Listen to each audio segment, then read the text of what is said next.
మెహరాబాద్ మొట్టమొదటి చాప్టర్.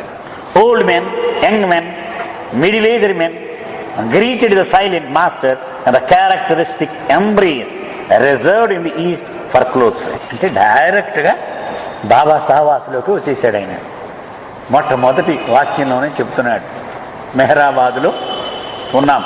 ఆ మెహరాబాదులో ఆయన దర్బారు నడుస్తూ ఉంది. ఆ దర్బారులో ముసలివాళ్ళు, యువకులు, మధ్య వయస్కులు, మౌనమూర్తి నిశ్శబ్దాన్ని పాటించేటువంటి ప్రభువుని ఆయనకు అభివాదం చేస్తూ ఉన్నారు. ఎలాగో ఒకడిని ఒకడు వాళ్ళు గ్రీట్ చేయడం అంటే స్వాగతం పలకడం, అభివాదం చెప్పడం అనుకున్నారు. అది ఎలాగట, ఒకడిని ఒకడు ఆలింగనము చేసుకోవడం ద్వారా. తూర్పు దేశాలలో ఎవడిని పడితే వాడిని ఆలింగనం చేసుకోరు. అతి ఆత్మీయులు మాత్రమే ఇలా ఒకడిని ఒకడు ఆలింగనం చేసుకుంటారు. అలా ఆత్మీయులకు మాత్రమే ప్రత్యేకించబడిన ఆ ఆలింగనాన్ని తమ మౌన ప్రభువుని అభివాదం చేయడానికి వాళ్ళు వాడుతూ ఉన్నారు. First the new arrival would hang his head. అది ఎలాగూ జరుగుతోందో అది కూడా చెప్తున్నాడు. ఎవడో కొత్తవాడు ముందు వచ్చాడు, బాబా ఎదురుగా నిలబడ్డాడు. వాడు ఏం చేస్తాడు, would hang his head over the right shoulder of the great man. మన మానవులలో అతి ఘనుడైనటువంటి, అతి గొప్పవాడైనటువంటి పురుషోత్తముడు అంటాం మనం. అంటే పురుషులలో ఉత్తముడు ఆయన అక్కడ నిలబడి ఉన్నది. మొట్టమొదట వచ్చిన వ్యక్తి ఆయన కుడి భుజం మీద తన శిరస్సును ఇలా వాలుస్తున్నాడు. అంటే మరి కొత్త వాళ్ళకి తెలియదు కదా, ప్రతి వివరము అని చెప్తూ ఉన్నాడు ఈ పుస్తకంలో. టు బి ప్యాటెడ్, ఆయన ఏం చేస్తారు, ఇలాగా వీప్ మీద ఇలా తన చేతితో తడుతూ ఉంటాడు. Or occasionally warmly thumped on the back. ఒకసారి అది ఇలా నెమ్మదిగా అనగానే ఒక్కోసారి గట్టిగా కూడా ఇలా ఇలా వీప్ మీద కొడుతూ ఉంటాడు ఆయన. Then shoulders would be switched and the procedure repeat. ఆ తర్వాత మళ్ళీ ఎడం భుజానికి, మళ్ళీ కుడి భుజానికి ఇలా మారుతూ ఉంటుంది. అంటే ఆయన ఆలింగనం చేసుకునే విధానం చెప్తున్నాడు. Some leaned their cheeks on a great man's shoulder and held him gently in a small of the back with lightly pressed hands as a child reaches and clings to its mother. కొంతమంది ఆయనకు మరీ దగ్గరగా వాళ్ళ బొగ్గలను ఆయన భుజం మీద ఎలా ఒత్తుతూ ఉన్నారు. ఒక చంటి బిడ్డ తన తల్లిని ఎలాగ హత్తుకుంటుందో అలాగూ ఆయనని గట్టిగా హత్తుకొని తమ చేతుల మధ్యలో చాలా గట్టిగా ఆయన్ని పట్టుకునే వాళ్ళు కూడా ఉన్నారు. Others were left shoulder oriented rather than right shoulder oriented. కొంతమందికి కుడి చేయి అలవాటు, కొంతమందికి ఎడమ చేయి అలవాటు. అలాగా కొంతమంది కుడి భుజం మీద పెడుతున్నారు వాళ్ళ శిరస్సుని, కొంతమంది ఆయన ఎడమ భుజం మీద పెడుతూ ఉన్నారు. And for a brief moment confusion would ensure as greeter and greeted carried directions. ఒకసారి అది ఇటుపక్క పెట్టినేంటి ముందు అని ఒక క్షణం తత్తరపాటు పడుతూ ఉంటారు కూడా, అది కూడా జరుగుతూ ఉంది. But apparently heaven is not particularly partial to right handed over the left handed. For the master made no attempt to correct the situation and thumped just as heartily in reverse order. కానీ స్వర్గమునకు కుడి వాటము ఎడమ వాటమునకు పక్షపాతము లేదు, ఏదైనా ఒకటి నాకు అన్నట్టుగా ఆయన కుడి భుజం మీద పెడితే అలాగే ఆయన తన ప్రేమను ఇస్తున్నాడు. ఎడమ భుజం మీద పెడితే అప్పుడు కూడా ఆయన ఏమీ సరిదిద్దడానికి ప్రయత్నం చేయటంలే, అలాగే ఆయనే మారి ఆ చేతిని ఆ ప్రేమతో అలాగే హత్తుకుంటూ ఉన్నాడు ఆయన. Occasionally, some overflowing of feeling would cause one of the greeters to ఒక్కొక్కసారి వాడు ఉద్రేకం వచ్చేస్తుంది. ఆ ప్రేమ ఆ వర్షంలో వాడు తడిచిపోయి ఆయన్ని ఆలింగనంలో అంచేత వాడు వెళ్ళడు, అలాగే ఉండిపోతాడు బాబాకి. అంటే అలా ఉండిపోతే ఎవడో ఒకడు వాడిని పట్టుకొని మళ్ళీ తీసేస్తూ ఉండాలి. And imperceptibly, a warm-hearted thumping on the back would change to good-humored prod in the ribs. ఇదిలా నడుస్తూ ఉంటే బాబా ఏమంటూ ఉంటారు, నెమ్మదిగా ఆ ప్రేమగానే గుర్తు చేస్తూ ఉంటాడు ఆయన. The smile of bliss would change equally imperceptibly to a brief grin of embarrassment and the shy guest would back away. అప్పుడు వాడు అదే లేట్ అయిపోయిందని మళ్ళీ కంగారు పడి అప్పుడు దాకా నవ్వుతూ ఉన్నాడు, ఒక్కసారి కొంచెం సిగ్గుపడినట్టుగా గబుక్కుని వాడు పక్కకి తప్పుకుంటూ ఉంటాడు. With covert glances to the side to see if he had been detected in his small indiscretion. అరే నలుగురు ఏమనుకుంటున్నారు నా గురించి అనుకొని కొంచెం సిగ్గుగా అటు ఇటు చూసి వాడు అక్కడి నుంచి వెళ్ళిపోతూ ఉంటాడు. అంటే యథాతథంగా ఉన్నది ఉన్నట్టుగా రాస్తూ ఉన్నాడు. మన ఆంధ్రులు కూడా మనం బొందెల బాపిరాజు గారి గురించి మనం చదువుకుంటాం, చెప్తూ ఉంటారు కూడా.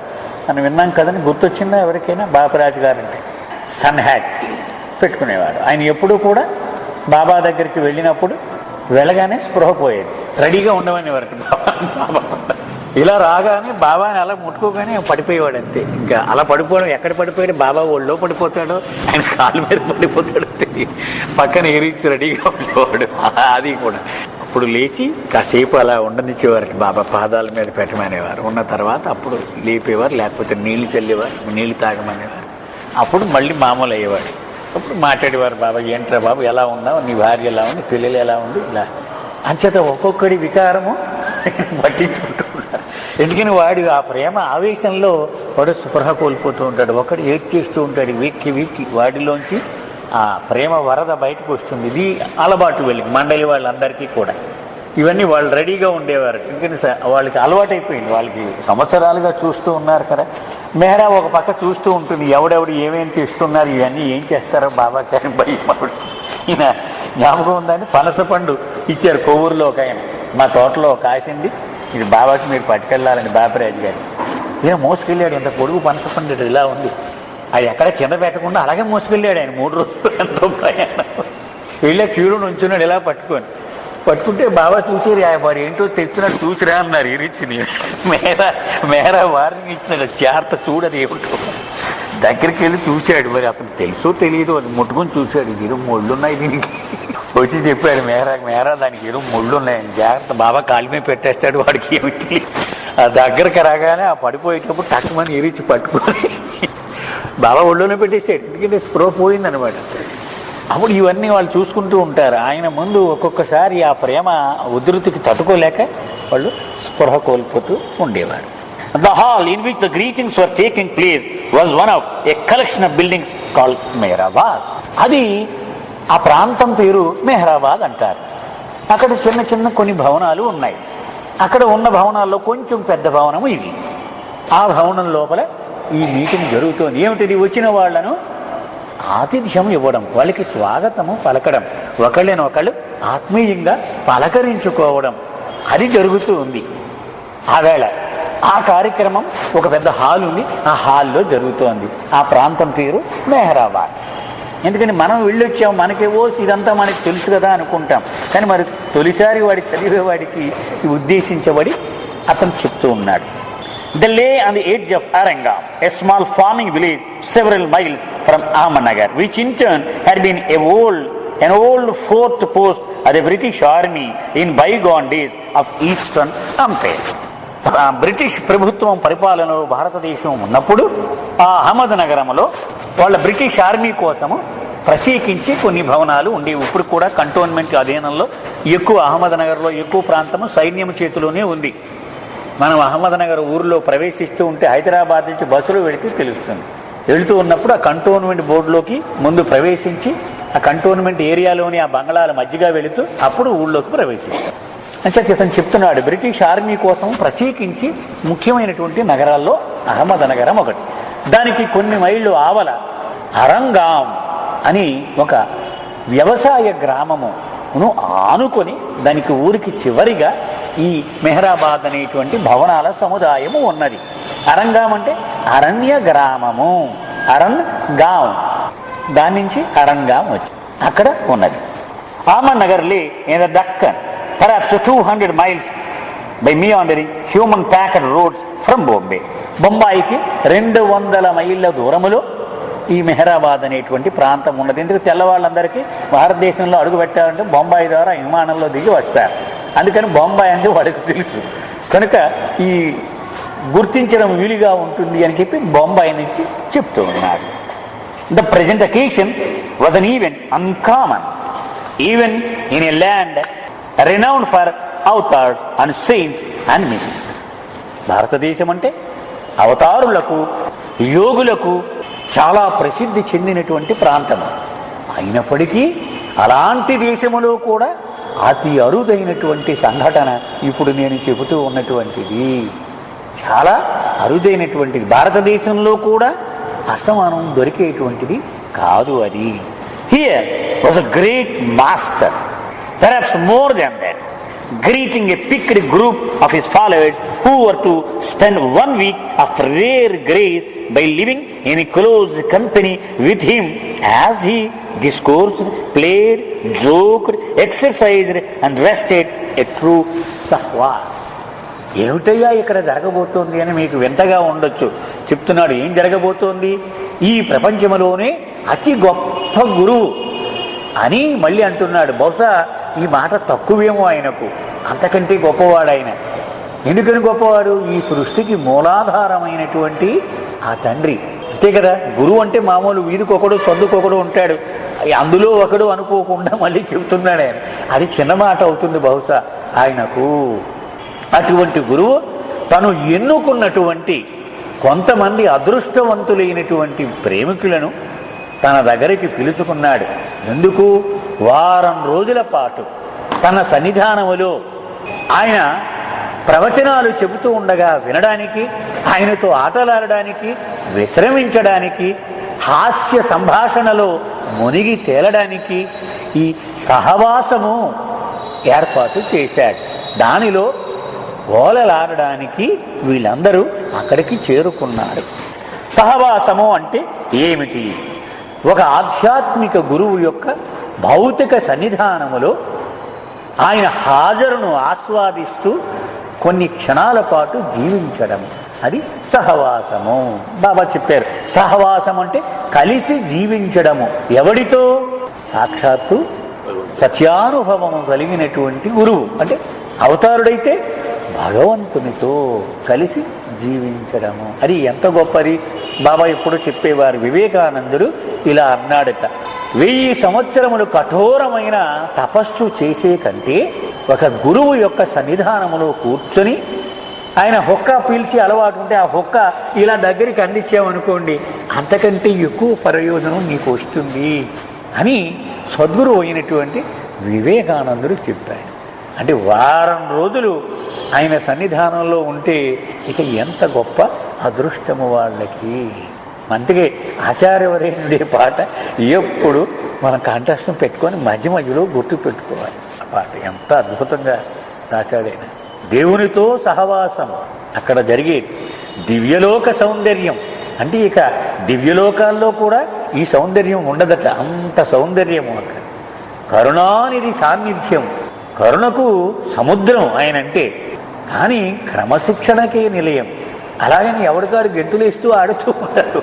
క్రమశిక్షణ 100కి 100 పాళ్ళు అలాగా ఏమి చెప్పినా అలా ఉండవలసింది. ఉపేక్షింపబడరెవ్వరు, ఎవడిని ఆయన తక్కువ చూపు చూడడం, ఏటండి అని పట్టించుకోలేదేటండి అని ఎవడు కూడా అనుకోడు. ఆ సహవాసుకు వెళ్ళిన వాళ్ళందరూ చెప్తూ ఉంటారు, నా ఒక్కడికేసే బాబా చూశాడు అన్ని గంటల పాటు అనిపించిందండి నాకు అని అందరూ అంటారట.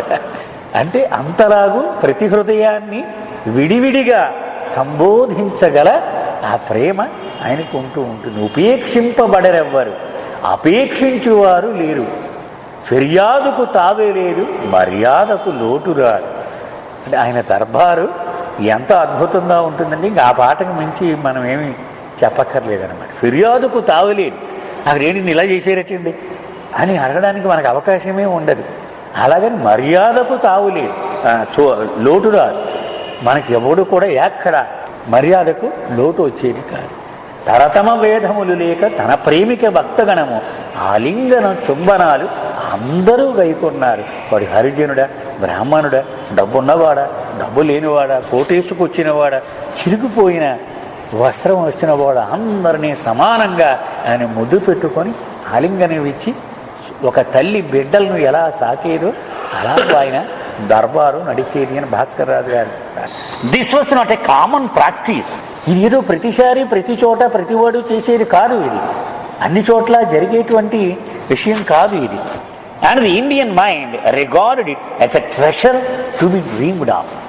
భారత సంప్రదాయంలో ఇలా గురువు యొక్క సన్నిధానములో ఎన్నాళ్ళు గడపడం అంటే వాళ్ళు కలలు కంటూ ఉంటారు.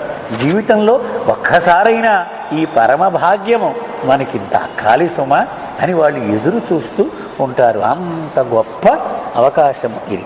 But achieved only once in many life times. ఒక్క జీవిత కాలములో ఒకసారి కూడా దొరికేటువంటిది కాదు ఇది. అనేక జీవిత కాలములు ఎదురు చూస్తే ఎప్పుడూ ఒక్కసారి ఈ అదృష్టము కలుగవచ్చు. These were the first early arrivals of a first group of 200. Baba ఒక్కొక్క గ్రూపుని రోజులు, వారం రోజుల పాటు జరుగుతూ ఉంటుంది. తెలుగు వాళ్ళు ఒక గ్రూపు ఒక రోజు, గుజరాతీ వాళ్ళు ఒక గ్రూపు ఒక రోజు, ఎవరో పలానా గ్రూప్ తక్కువ మంది అయితే మధ్యాహ్నం. ఇలా బాబా ఒక్కొక్క గ్రూపుల కింద విడదీసి వీళ్ళందరినీ రోజుకొక్కటి చొప్పున పెట్టారు. అయితే మొదటి గ్రూపు ఆ మర్నాడు ఉంది. అందుచేత ముందు రోజు పరిచయం కోసం ముందు రోజు పెట్టారు. మరి ఎందుకంటే ఒకసారి మొదలైన తర్వాత క్షణం కూడా వృధా కాకూడదు కనుక మొట్టమొదటి గ్రూపుకి చెందిన 200 మంది వాళ్ళు ఫస్ట్ మొదటిసారి బాబాను కలుస్తూ ఉన్నారు.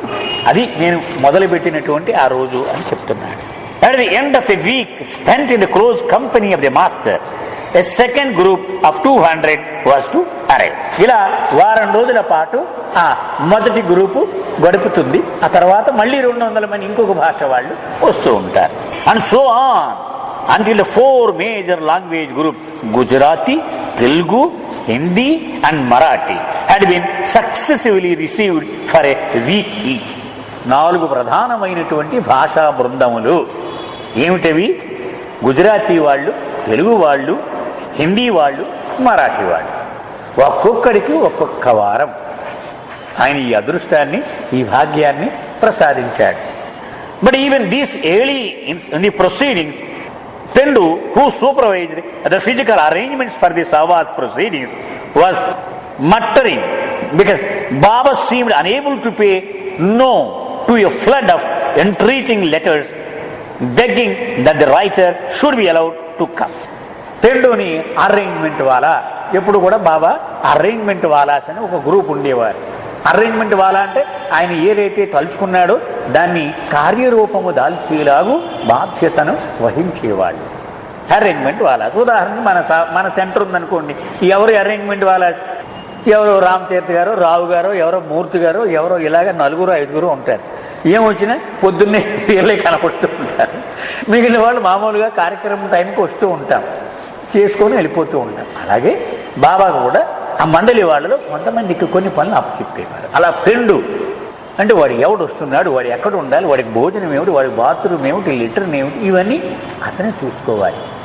అతను బాబా అన్ని ఏర్పాట్లు అయిపోయాక ఏమో ఈ 10 మందిని రాశారు నాయన, నువ్వు 200 మందికి ఒప్పుకున్నావు తెలుగు వాళ్ళకి, కానీ మరి ఇంకో 10 మంది వస్తానంటున్నారు, ఏదో చూద్దు అనేవారు బాబా. ఫ్రెండ్ ఎక్కడ కుదురుద్దు బాబా, నువ్వు అన్నీ ఇలాగే, నువ్వు లాభం లేదు బాబా, వద్దు, ఇబ్బంది పడిపోతావు, నువ్వు మళ్ళీ చాలా కష్టం అయిపోతుంది, మార్చొద్దు బాబా అని మళ్ళీ ఆ ఫ్రెండు. ఎందుకంటే వాళ్ళకి ఆ స్వతంత్రం ఇచ్చేవారు బాబా. ఎప్పుడు కూడా మండలి వాళ్ళు తన శిష్యులే అయినప్పటికీ అంత చనువు ఇచ్చేవారు, అంత మందలించేవారు కూడా. మందలించిన వాళ్ళు మాత్రం సూటుగా వాళ్ళు ఇబ్బంది చెప్పాలి బాబా దగ్గర. మనం చదువుకున్నాం కదా, ఎరిచ్ కోప్పడి మందు పడిపోతే కోప్పడ్డాడు బాబాని. ఎప్పుడు ఇంతే బాబా, నువ్వు నీకు తెలియదు ఏది ఎక్కడ ఉందో, వద్దన్నాను కూడా నువ్వు వినలేదు, చేసా పడేసావు అంటే తల్లి వచ్చి చెవు పట్టుకుంది, ఎవరితో మాట్లాడుతున్నావురా నువ్వు, ఇదే నా పద్ధతి అంటే అప్పుడు బాబా అన్నారు, లేదు వాడికి సర్వ స్వతంత్రము ఉంది, వాడు నా తల్లి, ఆ పాత్ర వాడికి ఇచ్చాను నేను, వాడు నన్ను ఏమైనా అనొచ్చు, వాడు నేనేం అనుకోను అన్నాడు. అంచేత అంత స్వతంత్రం కూడా ఉండేది. అలాగని చెప్పి మళ్ళీ మందలించేటప్పుడు మందలించేవారు. ఎందుకని వీడికి బాధ్యత పూర్తిగా ఇచ్చినప్పుడు అకౌంట్ మళ్ళీ ఆయనే అడుగుతాడు కాబట్టి ఖచ్చితంగా చెప్పాలి. మరి అవేళ ఎంత ఒప్పుకున్నావా అని అడుగుతాడు. అంతచేత కుదరదు బాబా, ఇబ్బంది పడిపోతాం, మనకి అన్నీ అవో, వద్దు నా మాట విను అని ఏదో గొణుగుతూనే ఉన్నాడు పెండు లాస్ట్ మినిట్ దాకా. ఎందుకని బాబా అంటాడు, ఈ 50 మందిని కూడా కలుపుకో, వాళ్ళ పాపం వస్తాం అంటున్నారు కదా అని. వాడు ఎలా కుదురుతుంది బాబా, ఇప్పుడు ఆఖరి నిమిషం పెట్టేస్తాను, ఇప్పుడు రేపు వచ్చేస్తే రేపు అందరికీ వంటలు చేయాలి, ఇవన్నీ ఏర్పాట్లు కుదరవు అని గొనుక్కుంటూ ఉన్నాడు. ఎందుకని బాబా ఎప్పుడు కూడా కుదరదు అని అలా పోతూ ఉండేవారు. సహజం కదా, మరి ప్రేమికుడు వస్తూ ఉంటే నాకేం కుదరదయ్యా అని. ఇప్పుడంటే మరి వీళ్ళు కేవలం ఆఫీసులు నడుపుతున్నారు కాబట్టి 30వ తారీఖు తర్వాత నో అనేస్తున్నారు. ఇప్పుడు ఎవరు నా బుడ్డోడు మీ బుడ్డోడు ఆఫీసులో కూర్చుంటాడు, కానీ ఆయన మాత్రం ఆయన ప్రియతముడు, ఆయన అనలేక సరేరా బాబు ఏదో ఒకటి చేయి నువ్వు వాళ్ళని సర్దు అని అంటూ ఉండేవాడు. Already the first group was swelling beyond 200 souls. అప్పుడే 200 దాటిపోయింది. ఆ మొదటి గ్రూప్కే 200 దాటిపోయింది. ఇంకా నెంబర్ పెరిగిపోతుంది. గంటకి బాబా పిలిచి ఇంకొక 10 మంది, ఇంకొక 10 మంది అంటున్నాడు. ఎలాగో ఇది చేయడము. And it seemed that the matter could not possibly gotten under control until 300 at least had been allowed to come. ఇది చూస్తుంటే 300 అయిపోయేలా కనపడుతోంది. 300 మంది నువ్వు ఒప్పుకుంటే కానీ అందరికీ ఎస్ అనేటువంటి పరిస్థితి లేనట్టుగా అయిపోయింది పరిస్థితి. Pendu's worries over the job of providing more steel sheds for shelter and more pulses for food and more matting for beds did not concern the rapt 100 already present. అది పాపం ఎందుకు పెండు ఇవన్నీ ఇప్పుడులాగా గొడ్ల టెంట్లు కాదండి, అప్పుడు రేకు టెంట్లు వేసేవారు బాబా ఆ మంచు కోసం. అంటే అప్పుడు భయంకరమైన చలి. ఇప్పుడు చలి అసలు ఇది చలే కాదండి, అంత ఘోరంగా ఉండేది. ఆ రేకు టెంట్లు వేసేవాడు, అందరికీ పప్పులు ఇవన్నీ ఆహారాలు ఉండాలి, పడుకోవడానికి పరుపులు ఇవ్వాలి, ఇవన్నీ అతను సతమతం అయిపోతూ ఉన్నాడు. ఇప్పుడు 200 అనుకుంటే 200 ఆర్డర్ ఇస్తాడు అతను. ఆ 200 రొటేట్ చేసేయచ్చు, ఒక గ్రూప్ తర్వాత ఒక గ్రూపు. ఇలా పెరిగిపోతూ ఉంటే మళ్ళీ ఇంకో 100 ఎక్కడ తాగండి కదా. నెక్స్ట్ గ్రూప్ 200 అంటే ఈ 100 ఏం చేయాలి? మళ్ళీ ఇచ్చేస్తే ఆడేమంటాడు రెంటోడు, లేకపోతే 100 రెంట్ వేరే పే చేయాలి, ఖాళీగా ఉంచుకొని. ఇవన్నీ అతని ప్రాబ్లమ్స్ అవన్నీ కూడా. They showed only the widest of delighted smiles as each person moved with unconscious grace and simple dignity in a lane formed down the center of the room. ఇలా వచ్చేసేవాళ్ళు. వాళ్ళు మొహం మీద నవ్వు మాత్రం పెట్టుకొని లోపల ఇదేంట్రా బాబు ఇలా వచ్చేస్తున్నారు, ఇలా చేయకుండా ఇలా వచ్చేసి ఏమి చెయ్యాలి అని లోపల ఆందోళన, కానీ మొహం మీద మాత్రం నవ్వు పెట్టుకొని రండి రండి రండి అని ఇలాగూ నటిస్తూ ఉన్నారు పాప ఆ మండలి వాళ్ళు. Although the group had been selected for its common language background, their dress defied all semblance and similarity. వాళ్ళంతా ఒకే భాషకు చెందిన వాళ్ళు. అలాగే మండలి వాళ్ళు బాబా కూర్చొని ఆ ఏర్పాట్లు చేశారు. కానీ వాడి వేష భాషలు, ఒకడు కోటేస్తాడు, ఒకడు పంచి కడతాడు, ఒక గ్రూపులాగా లేరు వాళ్ళు. వేష భాషలు మాత్రం మనం అంతేగా. కాకినాడకి 10 మంది వెళ్తే 10 మంది 10 రకాలు వేషాల్లో వెళతాం మనం. Some wore white cloth draped deep around one leg and high on the other. కొంతమంది తెల్లటి బట్టలు, ఒకటి ఎత్తు పంచి కడుతున్నాడు, ఒక కాలికి కింద వరకు ఉంటుంది. మనం పంచి కట్టి కడతారు, ఒకటి ఎత్తుగా ఒకటి కొరసగా, అది వర్ణిస్తున్నాడు వింతగా అతను. కొంతమంది ఇలాంటి వేషం వేసుకుని ఉన్నారు. Others wore white pants so full and sheer that they seemed to form a solid floor length skirt. కొంతమంది పూర్తి తెల్లటి డ్రెస్ వేసుకున్నారు. అంటే బహుశా లాల్చీ ఆఫారాలు లాంటివి అనమాట. ఇక్కడ దాకా గౌన్ లాగా ఉన్నాయి వాళ్ళ వేషాలు. ఆ రోజుల్లో ఎక్కువ ఆఫారాలు, లాల్చీ ఆఫారాలు వేసేవారు పూర్వం. మరి ఇప్పుడు ఎవరు వెయిట్ లేదు కాబట్టి తెలియదు. While a few wore real full length skirts, కొంతమంది పూర్తిగా స్కర్ట్స్ లాగా ఫుల్ లెంగ్త్ కొంతమంది వేసుకున్నారు.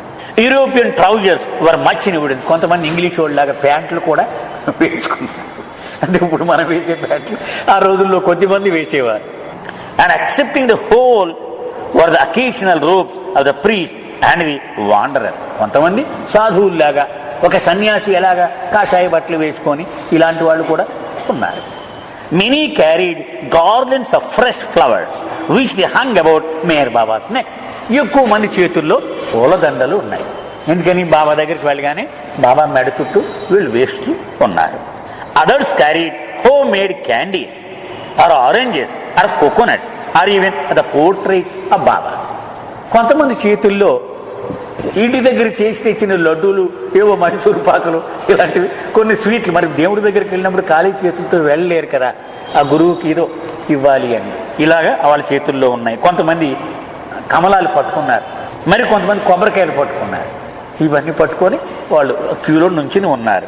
All of these gifts Baba స్మైలింగ్లీ accepted. వీళ్ళు ఏమి తెచ్చినా దాన్ని చిరునవ్వుతో ఆనందంగా తృప్తిగా ప్రభు ఆ 2 చేతులతో తీసుకుంటూ ఉన్నాడు. వీడు ఏం పట్టుకెళ్ళినా సరే.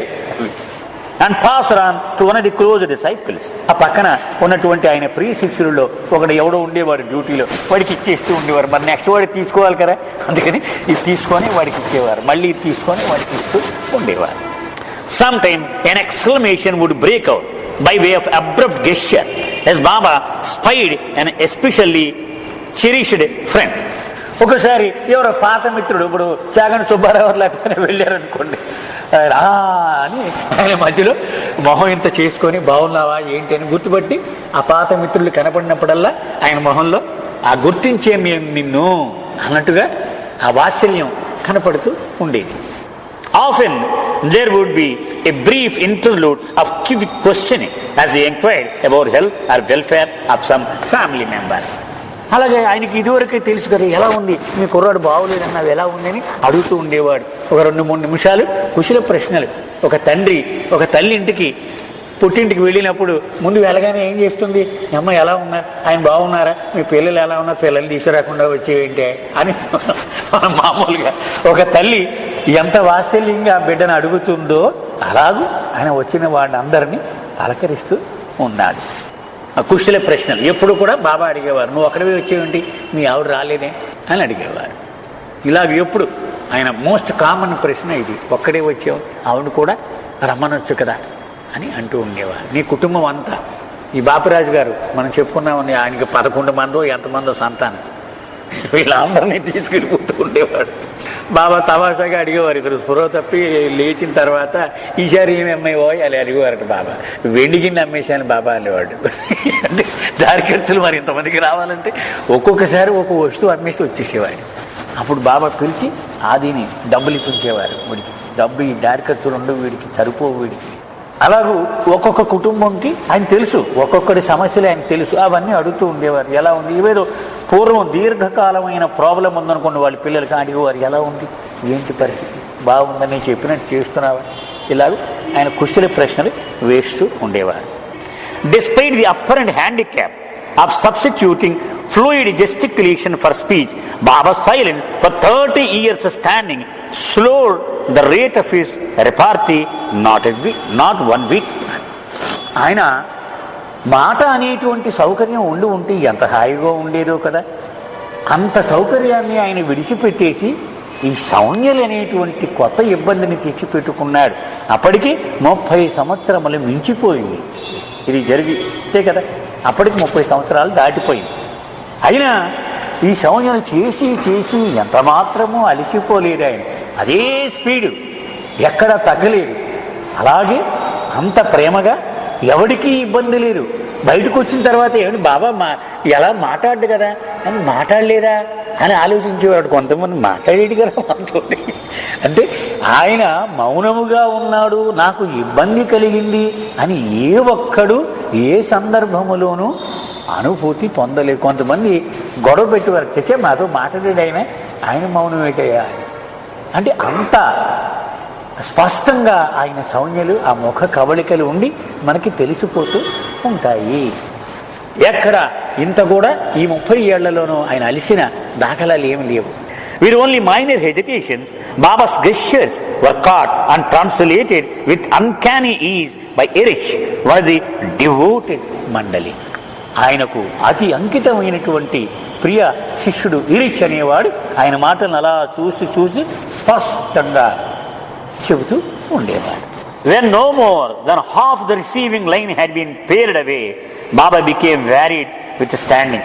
బాబా ఇలా నుంచొని ఆలింగనం చేసుకున్నారు. ఒక సగం లైన్ అయింది, అలసిపోయారు బాబా ఇలా నుంచొని.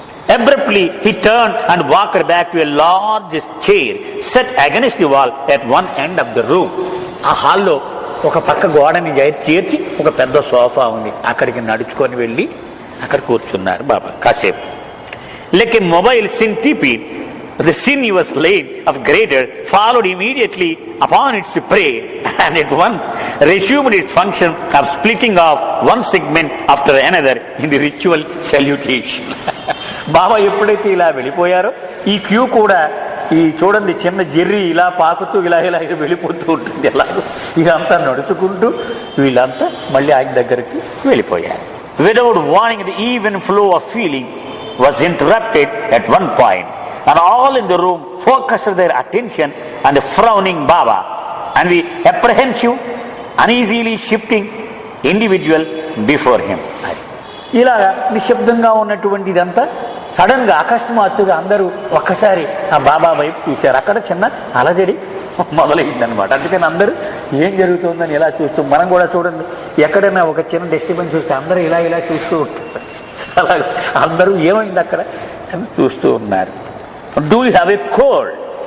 బాబా అడుగుతున్నారు ఒకటి, నీకు ఓ రంపు ఉంది కదూ అని బాబా అడిగారు. ఈ రిచ్ ట్రాన్స్లేటెడ్ బాబాస్ జెస్చర్, అంటే బాబా అంటున్నారు అనమాట, అంటే నీకు రొంపు ఉంది కదా అని ఈ రిచ్ దాన్ని ట్రాన్స్లేట్ చేశాడు.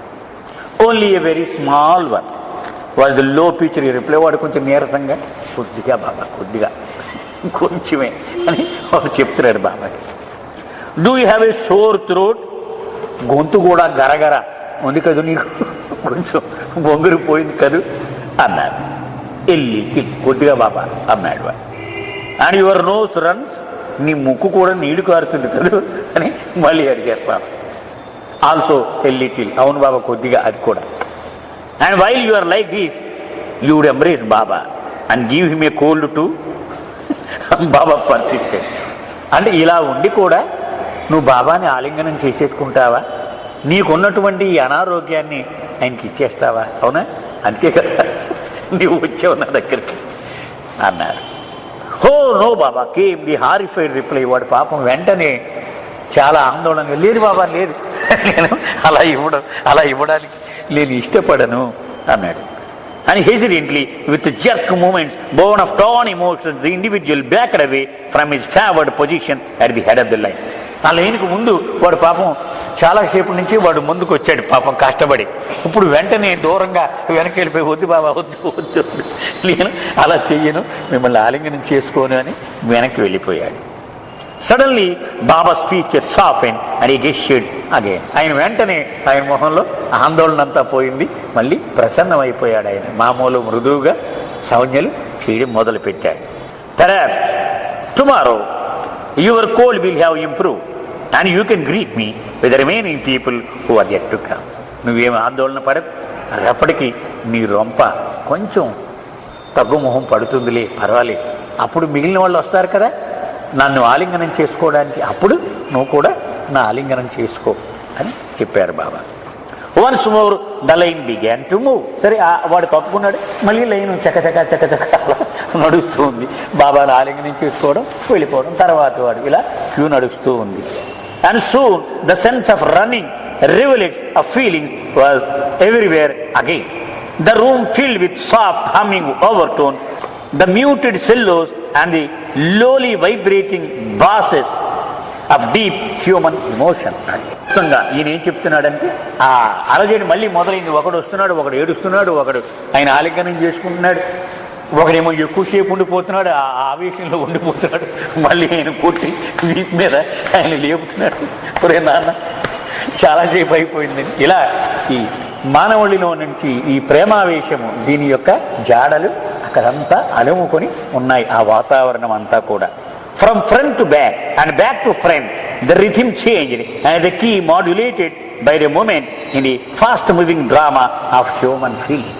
ఈ మానవుడిలోని ఆ ప్రేమావేశము యొక్క ఒక స్టేజ్ మీద ఒక పాత్రలు నటిస్తే ఎలా ఉంటుందో అలాగూ అక్కడ ఆ సన్నివేశము కనపడుతూ ఉంది. అంటే ఒక్కోసారి ముందు వైపు ఆ ప్రేమ యొక్క స్పందన కనపడుతుంది, ఒక్కోసారి వెనక వైపు ఇలా ఆ స్పందన మారుతూ ఉంది. ఆ హాల్లో ముందు నుంచి వెనక్కి, వెనక్కి నుంచి ముందుకి. Have you all red the instructions at the back of the room? Baba asked when the last member had been greeted. ఆ క్యూలో ఆఖరి వాడు బాబాని ఆలింగనం చేసుకోగానే వెంటనే బాబా ప్రశ్న వినపడింది. ఏమిటి అయ్యా? ఈ హాల్లో వెనక పక్కన వేలాడదీసినటువంటి ఆ సూచనల యొక్క ఆ నోటీసు, అది మీరందరూ చూశారా అని బాబా ప్రశ్న. A majority nodded their heads in assent. చూశాం బాబా అని ఎక్కువ మంది ఆ జనంలోంచి ఇలా ఊరుపారు, చూశాము. But few shook them in negation. లేరే అని కొన్ని బుర్రలు ఇలా అడ్డుగా ఊపారు. తక్కువ శాతం మంది వాళ్ళు. Anyone who has not red the instructions should do so. Baba pursued. చూడని వాళ్ళంతా తప్పకుండా అది చూడండి. I want every one to be sure to read them before I come tomorrow morning. రేపు పొద్దున్న మనం పూర్తి శ్రద్ధతో మొట్టమొదటి రోజు కార్యక్రమం రేపు ఉదయం మొదలు పెడతాం. ఈలోగా అందరూ అది తప్పనిసరిగా చదవాలి అని నా కోరిక. Now I will leave you. ఇప్పుడు మీరు ఇంక వెళ్ళిపోయి విశ్రమించొచ్చు. And I will be here tomorrow morning at 8:30. రేపు ఉదయం 8:30కి మళ్ళీ నేను ఇక్కడ రెడీగా ఉంటాను. If you find something which is not to your liking, be sure to let Baba know. మీకు ఏదైనా ఇక్కడ నచ్చలేదనుకో, అది తప్పకుండా బాబాకి తెలియాలి. అంటే మీరు నాకు చెప్పండి, మీకు ఏది నచ్చకపోయినా నాకు చెప్పండి. I want you all to be happy. మీరందరూ హాయిగా ఆనందముగా ఇక్కడ ఉండాలి అని నా కోరిక. Do not worry about your families or your businesses. నీ కుటుంబము గురించి కానీ నీ వ్యాపారము గురించి కానీ ఇంత ఆలోచన కూడా చెయ్యకు. ఇక్కడ ఉన్నంతసేపు ఎప్పుడు బాబా చెప్తూ ఉండేవారు, మెహ్రాబాదులో గడిపేటువంటి భాగ్యమే అది ఈ ప్రపంచములో 0.00001% వాళ్ళకే దొరుకుతుంది. అక్కడ కూడా ఈ దరిద్రమే ఉంటే ఇక వాడికంటే నికృష్టుడు ఎవడూ ఉండడు. కనీసం అక్కడ ఉన్నప్పుడైనా వదిలి అన్నాడు, నీ కుటుంబాన్ని వదిలి తలుచుకోకు. ఉంటాయి సమస్యలు, వ్యాపారం వదిలి. మనం ఎప్పుడు చెప్తూ ఉంటాను నేను, బాబా తనకు ప్రియాతి ప్రియమైన వాళ్ళని అప్పుడప్పుడు పిలుస్తూ ఉండేవారు. జ్ఞాపకం ఉందని ఒక 150 మందిని 100 మందిని పిలిచేవారు రమ్మని. అలా వచ్చాక లెక్క పెట్టేవారు, అందరూ వచ్చారా, ఒకడు రాలా. ఎవడు వాడు ఎందుకు రాలేదు పట్టుకున్నారు. సరే నోట్ చేసుకున్నారు, ఎందుకు రాలేదు. నెక్స్ట్ పెద్ద సహవాసం అయితే మనందరూ అమర్తికి వెళ్ళినట్టు వెళ్ళాడు వాడు ప్రసాదం తీసుకువెళ్ళేది పట్టుకున్నారు. వాడు ఏరా నువ్వు ఉత్తరం అందిందా? అందింది బాబా, ఎందుకు రాలేదు అని అడిగాను. ఈరో చిన్న వ్యాపారం బాబా, రెక్కాడితే కానీ డొక్కాడదు, మరి ఏం చేయండి, అందుకని నేను రాలేకపోయాను. నేను ఎవరిని నీ దృష్టిలో? ఈ సృష్టికి తండ్రివి నువ్వు. మరి ఎంత సృష్టిని నడిపేవాడిని ఏదో చిన్న కిళ్ళి బడ్డీ నడపలేనా నేను? ఆ మాత్రం విశ్వాసం లేదా నా మీద నీకు అన్నారు. ఎంత విశ్వాసమే మీకు ఉంది, ఏం చేయండి నేను. కానీ అంటే ఆయన చెప్తున్నారు, నా మీద విశ్వాసం ఉండి నన్ను ప్రేమించి కూడా ఇంకా నీవు నీ వ్యాపారం ఒక్కరోజు నేను చూడలేనా? అందుకని బాబా చెప్తున్నారు, నీ కుటుంబం గురించి నీ వ్యాపారం గురించి వద్దు. ఇక్కడ ఉన్నప్పుడైనా వాటిని పక్కన పెట్టి ఆనందంగా ఉండడానికి ప్రయత్నించి. If you think of them then you are with them, you are not with Baba. ఇంత కష్టపడి, ఇంత డబ్బు ఖర్చు పెట్టి, ఇంత నిద్ర లేకుండా, తిండి లేకుండా, దూరం చోటు కాని చోటు, దేశం కాని దేశం, భాష కాని భాష, డబ్బులు పెట్టి అక్కడికి వెళ్ళావు. అక్కడికి వెళ్ళే కూడా మళ్ళీ ఈ దరిద్రమే. ఏమైపోతుందో నా వ్యాపారం, మా అమ్మకు బావులూరి ఏమవుతుందో, నా కొడుకు ప్రమోషన్ ఏమవుతుందో, ఇదే ఏడిస్తే అక్కడికి వెళ్ళడం ఎందుకు? ఇక్కడికి ఎంత దూరం వచ్చినా నీవు నీ సమస్యల్లోనే ఉన్నావు, కానీ బాబా దగ్గర లేనట్టే లెక్క. అది దాని యొక్క ఫలితం, అది అలా అవుతుంది. నువ్వు ఇవే తలుచుకుంటే నీవు బాబాతో ఉన్నట్టు కాదు. While you are here enjoy yourself. ఇక్కడ ఉన్నప్పుడు పూర్తి స్వేచ్ఛ, ఆనందంగా గడుపు. ఎంజాయ్ బాబా వాతావరణాన్ని, అది గడుపు. Forget your care.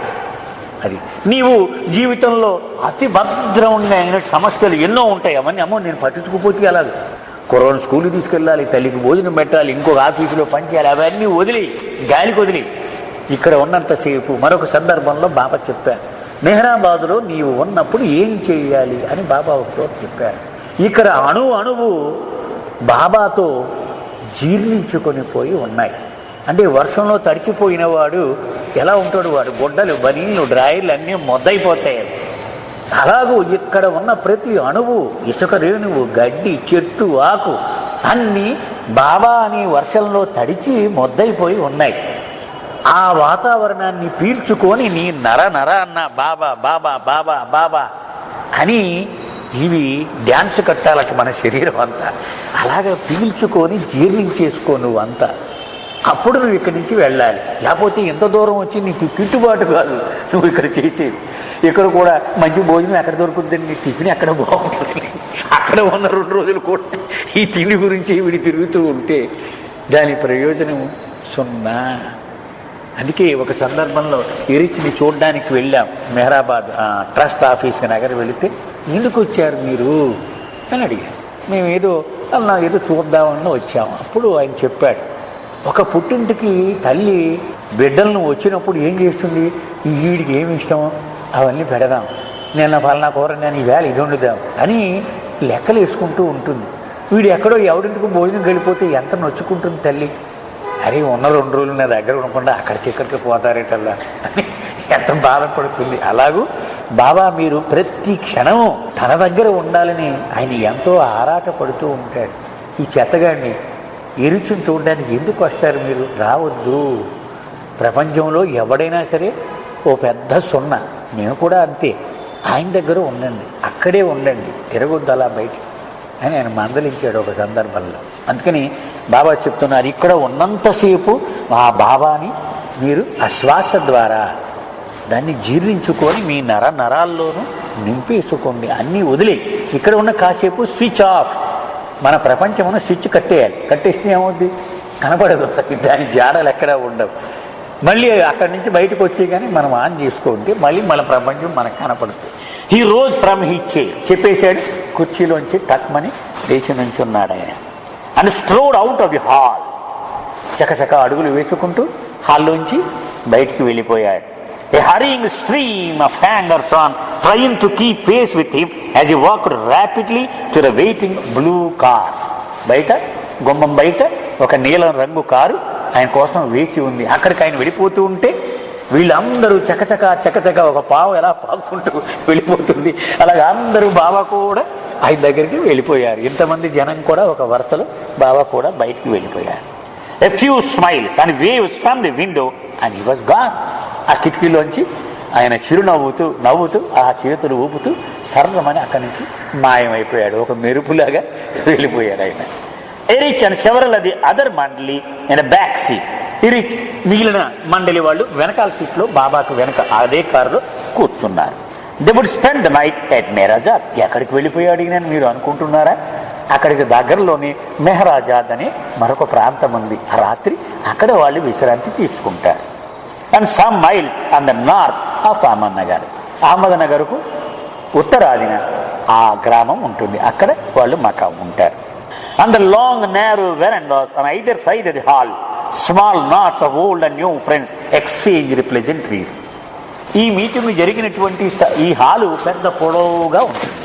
దానికి అటుపక్క కూడా నిలువుగా వరండా ఉంటుంది, ఇటుపక్క కూడా నిలువుగా వరండా ఉంటుంది.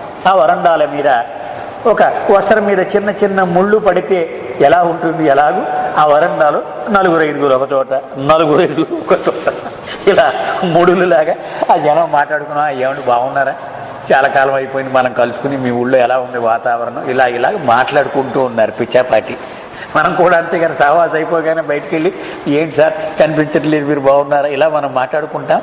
అలాగే వాళ్ళు మాట్లాడుకుంటూ ఉన్నారు. అంటే ఈ వాతావరణాన్ని ఒక వీడియో ఫిల్మ్ మాదిరిగా ఆ చదివిన వాడికి అక్కడికి వెళ్ళినట్టుగా ఉండాలి అని ఇతని ప్రయత్నం.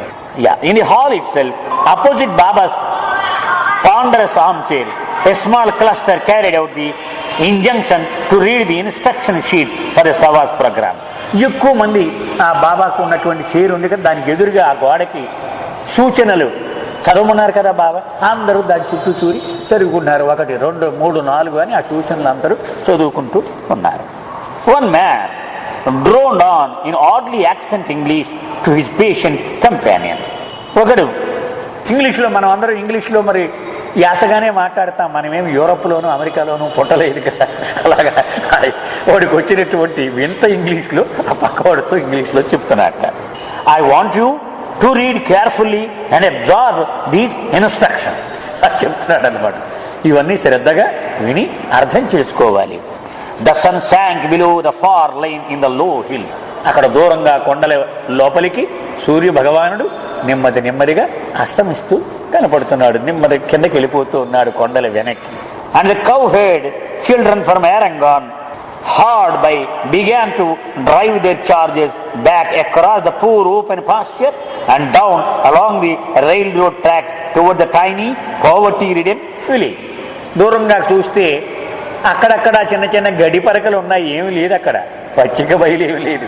అయినా పాపం ఆ బీదగా ఉన్నటువంటి ఆ పశువుల కాపరులు ఇక చీకటి అడిపోతుంది కాబట్టి వాళ్ళ ఊరికి వెనక్కి తోలికి వెళ్ళిపోతున్నారు. ఇళ్ళకి వెళ్ళిపోయే సమయం వచ్చేసింది. ఆ ఊరు కూడా బీదతనంతో వర్ధిల్లుచుకున్నటువంటి ఊరు అని. ఎక్కడ చూసినా బీదతనపు ఛాయలు, ఆ జాడలే ఉన్నాయి. The combed clouds in the east took on soft oranges and then reds and shifted to violets and blues as the intense color of the sunset ruby shifted to the mid-heavens. అతను ఆయన కవిత్వాన్ని చెప్తున్నాడు. మొట్టమొదటి ఆకాశం నెమ్మదిగా ఒక రంగులో ఉండేది, నెమ్మదిగా రంగులు మారుస్తూ అంతే కదా, ఎర్రగా ఉంటుంది ముందు సూర్యుడు అస్తమిస్తూ ఉన్నప్పుడు, తర్వాత ఆరెంజ్ కలర్లోకి మారింది, అలాగా నీలి ఆకాశంలోకి మారింది. అలాగూ నెమ్మదిగా చీకట్లు ముసురుకున్నాయి. ద ల్యాండ్ స్లెప్ట్, ఆఖరికి ఆ ప్రాంతం అంతా నిద్రలోకి జారిపోయింది. The infinite mind is neither the creator nor does it experience itself in these forms. అయితే వీటిలలో ఉన్నటువంటి, అంటే ఈ ప్రాణులలో ఉన్న ఈ అనంతమైన మనస్సు ఉందే, ఇది సృష్టికర్తగా ఈ సృష్టిని తాను చెయ్యలేదు. అలాగే స్వస్వరూప అనుభవము కూడా దానికి ఉండేటువంటి స్తోమత లేదు.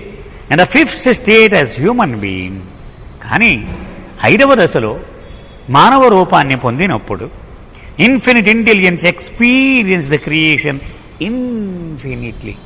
ఈ సృష్టిని సంపూర్ణంగా అది అనుభవంలోకి తెచ్చేసుకుంటుంది ఇక మానవ దేహం. But this is the gross outer experience, not inner. కానీ బాబా అంటున్నారు, ఒక్కటి మర్చిపోకూడదు, బాహ్యమైనటువంటి అనుభవాన్ని తంటాలు పడుతున్నాడు, కానీ ఆంతరికమైన అనుభవం మాత్రం వీడు ఇంకా పొందటం లేదు. అంచేతే మొట్టమొదటి మానవదేహం రాగానే నేను భగవంతుడను అని అంటలేదు వాడు, నేను పుల్లయ్యను, నేను ఎల్లయ్యను అని అంటున్నాడు. ఎందుకని బాహ్యమైన అనుభవమే ఉంది వాడి. ఆంతరికమైన అనుభవం ఎప్పుడు మొదలవుతుంది? అంతర్ముఖ ప్రయాణము ప్రారంభించినప్పుడు మొదలవుతుంది. అంచేతే దాన్ని ఏమన్నారు? అంతర్ముఖ ప్రయాణం. ఆ ముఖాన్ని ప్రపంచము వైపు నుంచి కాక అంతర్ముఖంగా ఉంచి ప్రయాణం చేస్తాడు. దానినే ఎన్వల్యూషన్, అంతర్ముఖ ప్రయాణం. ఆ ముఖాన్ని బయట ప్రపంచం వైపు ఉంచడు, లోపలికి తిప్పేస్తాడు. అప్పుడు ఆంతరికమైన ప్రయాణమే, ఆంతరికమైన అనుభవాలే వాడికి ఉంటాయి. Though it thinks infinitely, infinite mind is neither the creator as man nor does it experience itself when gross conscious. అంచేత ఇది అనంతంగా ఆలోచించగలుగుతుందట మానవ మనస్సు. మామూలుగా కాదు, ఇక్కడ ఇలా కూర్చుని అమెరికా గురించి ఆలోచిస్తుంది, చంద్రుడు ఎలా ఉన్నాడు, బృహస్పతి ఎలా ఉన్నాడు, ఆ మార్స్ ఎలా ఉన్నాడు, అన్నీ ఆలోచించేస్తుంది ఇది. అయినప్పటికీ కూడా స్వస్వరూపము గురించినటువంటి ఆలోచన దీనికి రాదు. ఈ స్థూల చైతన్యము మాత్రమే ఉన్నంతసేపు ఇలాగే ఉంటుంది దాని పరిస్థితి. అంటే 6th స్టేట్, 6వ దశలోకి వెళ్ళేప్పటికీ as a human being in involution, అంతర్ముఖ ప్రయాణములోకి అడుగుపెట్టిన మానవుడు వాడు. Either subtle or mental intelligence, వాడికి సూక్ష్మమైనటువంటి తెలివి గాని మానసికమైన తెలివి గాని వాడికి ఉంటుంది. Infinite intelligence experiences the creation infinitely.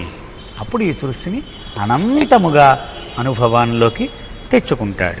In involution the infinite intelligence is neither the creator nor does it know itself until the 7th plane. అయితే అంతర్ముఖ ప్రయాణంలో ఉన్నప్పుడు ఇది సృష్టికర్తగా అయిపోలేదు, నేను భగవంతుణ్ణి అని తెలుసుకోలేదు, స్వస్వరూప జ్ఞానము ఇంకా లేదు. 6వ భూమికలో ఉంటుందండి స్వస్వరూప జ్ఞానం? ఉండదు. 6వ రూపాన్ని ఏమంటాం మనము? భగవత్ సాక్షాత్కారము అంటే 6వ భూమిక. సాక్షాత్కారం అంటే ఏమిటి? సాక్షి అంటే భగవంతుడి యొక్క హాజరుకు సాక్షిగా ఉండడం, ఇక్కడ నుంచొని అక్కడ చూడడం అయింది. అక్షి అంటే కళ్ళతో చూడడం, సాక్షి చూడడం. భగవత్ సాక్షాత్కారం అంటే ఏంటి? భగవంతుడే అయిపోవడము. కాబట్టి భగవత్ సాక్షాత్కారం ఎప్పుడూ కూడా బ్రహ్మానుభవముతో పోల్చకూడదు. బ్రహ్మానుభవం అంటే భగవంతుడు అయిపోవడం. భగవత్ సాక్షాత్కారం అంటే ఇక్కడ నిలబడి గడప అవతలున్న భగవంతుడిని ఇలా చూడడం. అది 6వ భూమిక యొక్క లక్షణం. భాస్కర్ రాజు గారు ఎప్పుడు చెప్తూ ఉంటారు, ఆధ్యాత్మిక పరిభాషలో కొంతమంది పొరపాట్లు వాడుతూ ఉంటారు. భగవత్ సాక్షాత్కారం అంటూ ఉంటారు, తప్పు ఇది. సాక్షాత్కారం అంటే బ్రహ్మానుభవమునకు ముందు దశ, 6వ భూమిక దశ. అంటే ప్రహ్లాదుడికున్నది సాక్షాత్కారం. ఈ స్తంభంలో ఉన్నాడు, ఆ గోడలో ఉన్నాడు, ఈ రాయిలో ఉన్నాడు అన్నాడు. అది ఆ దశ 6వ భూమిక యొక్క లక్షణం. 7వ భూమికలోకి వెళితే నేనే భగవంతుణ్ణి. అంచేత 7వ భూమికలోకి ప్రవేశించే వరకు స్వస్వరూప జ్ఞానము వీడికి ఉండదు. స్వస్వరూప జ్ఞానం అంటే పదాలు ఏవో కష్టంగా ఉన్నాయి, కానీ దాని అర్థం ఏమిటి? నా అసలు స్వరూపము, అసలు నేను ఎవరిని నిజంగా, అది తెలుసుకోవడమే. In a seventh plane, as a God realised human being, the infinite intelligence experiences itself. 7వ భూమికలోకి అడుగు పెట్టినటువంటి మానవుడు ఏమంటాం అతన్ని? బ్రహ్మానుభవమును పొందిన మానవుడు, బ్రహ్మైక్యమును సాధించిన మానవుడు, భగవద్ అనుభూతి పొందిన మానవుడు, దివ్యానుభూతిని పొందిన మానవుడు. ఇన్ని పదాలు వాడచ్చు, కానీ సాక్షాత్కారం మాత్రం కాదు. But neither is it the creator, nor does it have experience of creator or creation, for its experience of creation has come to an end. కానీ అతనికి ఈ సృష్టి ఉందే? అసలు లేదు అతనికి. అదిగో అక్కడ మీరు మూడు చూడండి, అక్కడ ఒకటి ఉంటే ఒకటి ఉండదు, అంతే కదా. ఇతను పరమాత్మ రాజ్యంలోకి వెళ్ళిపోయాడు కాబట్టి సృష్టి లేదు. సృష్టి అంటే స్థూల ప్రపంచము, సూక్ష్మ ప్రపంచము, మానసిక ప్రపంచము, ఈ మూడు లేవు అతనికి. అతను దాటేశాడు, ఇది దాటేసి పైమెట్టు ఎక్కేశాడు, ఇక కిందవి కనిపించవు అతనికి. In this divine state there are 2 stages. ఇక ఈ భగవంతుడు రాజ్యంలోకి బ్రహ్మానుభవాన్ని పొంది ప్రవేశించిన తరువాత 2 దశలు ఉన్నాయంటున్నారు ఇక్కడ. First is the state of self realisation which has in it thinking of the self. I am God, I alone exist. That is, the infinite consciousness is conscious of itself. మొదటి దశ ఏమిటి? నేనెవరో సంపూర్ణముగా తెలిసిపోయింది. నా మొహాన్ని ఇలా ప్రపంచం వైపు తిప్పడం మాని ఇలా నా గుండెల వైపుకి ఉంచాను కాబట్టి తెలిసిపోయింది నేనెవరో. మనం కస్తూరి మృగం కథ చెప్పుకున్నాం చూడండి. ఆ వాసన ఎక్కడి నుంచి వస్తుందో, అది ఆ జీవితం అంతా ప్రయాసపడి పరిగెత్తి పరిగెత్తి పరిగెత్తి పరిగెత్తి ఆఖరికి శ్వాస వచ్చి కింద పడిపోయి ఆ బొడ్డు దగ్గరికి ఈ ముక్కు యాగా పెట్టింది. ఆ బొడ్డు నుంచే వస్తుంది ఈ వాసన అంతా. అయ్యయ్యో నాలోనే ఉందా ఇది, నేను ఎక్కడో బయట ఉందనుకుని ఈ జీవితం అంతా తిరిగాను అనుకుని సత్యమును తెలుసుకుంది. అదే విధముగా ఇక్కడ నా స్వస్వరూపమే భగవంతుడా, నేను భగవంతుణ్ణా అనేటువంటి సత్యమును ఎరిగినది అవుతుంది. అది మొదటి దశ. అంటే తను ఎవరో తెలిసిపోయింది నిజంగా. This is the state of majzoobiyat. దీనిని ఏమన్నారు? బ్రహ్మీభూత స్థితి అని వేదాంతములోను, మజూబియత్ అని సూఫీ విశ్వాసములోను అంటారు దీన్ని. Second is the state of qutubiyat or సద్గురుహుడ్, where in the infinite intelligence is fully conscious of the self and simultaneously of all creation. రెండవ దశ ఏమిటి? సద్గురు స్థితి. దీనిని సూఫీలు కుతుబియత్ అని అంటారు, కుతబ్ స్థితి. దీనిలో ఏమిటి? మజూబుకున్నటువంటి లక్షణము సంపూర్ణముగా ఉంటుంది, అదనముగా సృష్టి చైతన్యము కూడా ఉంటుంది.